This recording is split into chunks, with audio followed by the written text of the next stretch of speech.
नमस्कार। आज हम जानेंगे 8वें श्लोक का अर्थ। श्लोक 8वां। परित्राणाय साधूनां विनाशाय च दुष्कृतां धर्म संस्थापनार्थाय संभवामि युगे युगे।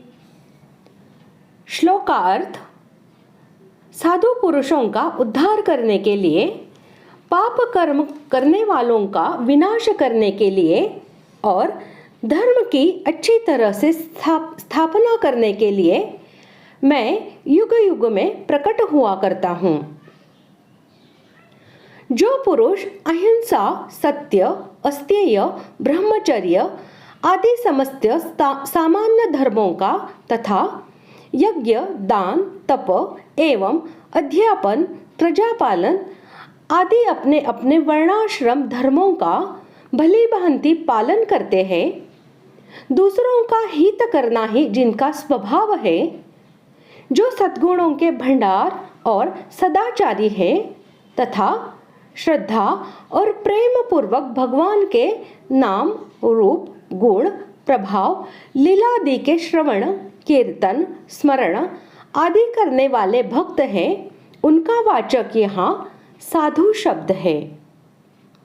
ऐसे पुरुषों पर जो दुष्ट दुराचारियों के द्वारा भीषण अत्याचार किए जाते हैं, उन अत्याचारों से उन्हें सर्वथा मुक्त कर देना, उनको उत्तम गति प्रदान करना, अपने दर्शन आदि से उनके समस्त संचित पापों का समूल विनाश करके उनका परम कल्याण कर देना, अपनी दिव्य लीला का विस्तार करके उनके श्रवण, मनन, चिंतन और कीर्तन आदि के द्वारा सुगमता से लोगों के उद्धार का मार्ग खोल देना आदि सभी बातें साधु पुरुषों का परित्राण अर्थात उद्धार करने के अंतर्गत है।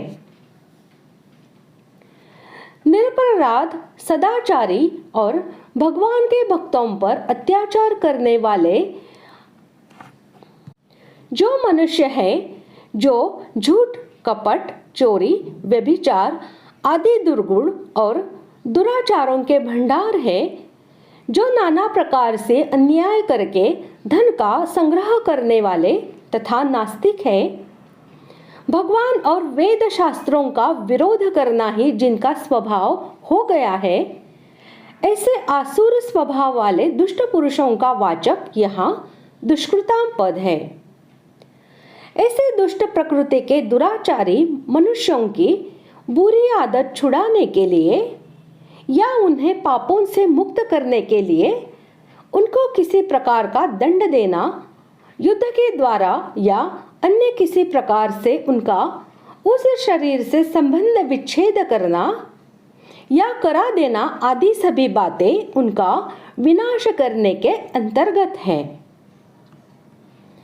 धर्म की स्थापना करना यानी कि स्वयं शास्त्रानुकूल आचरण कर विभिन्न प्रकार से धर्म का महत्व दिखलाकर और लोगों के हृदयों में प्रवेश करने वाली अप्रतिम प्रभावशालिनी वाणी के द्वारा उपदेश आदेश देकर सबके अंतःकरण में वेद, शास्त्र, परलोक, महापुरुष और भगवान पर श्रद्धा उत्पन्न कर देना तथा सद्गुणों में और सदाचारों में विश्वास तथा प्रेम उत्पन्न करवाकर लोगों में इन सबको दृढ़ता पूर्वक भली भांति धारण करा देना आदि सभी बातें धर्म की स्थापना के अंतर्गत है।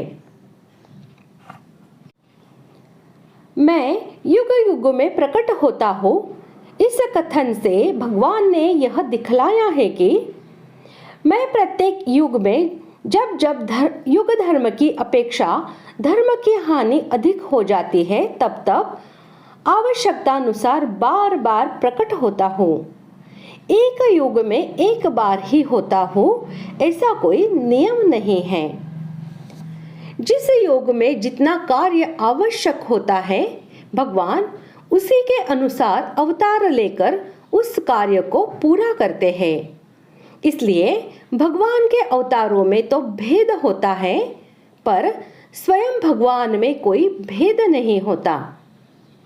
भगवान सभी अवतारों में पूर्ण हैं और पूर्ण ही रहते हैं।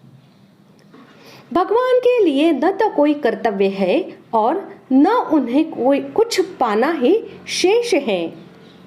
फिर भी वे समय समय पर अवतार लेकर केवल संसार का हित करने के लिए सब कर्म करते हैं।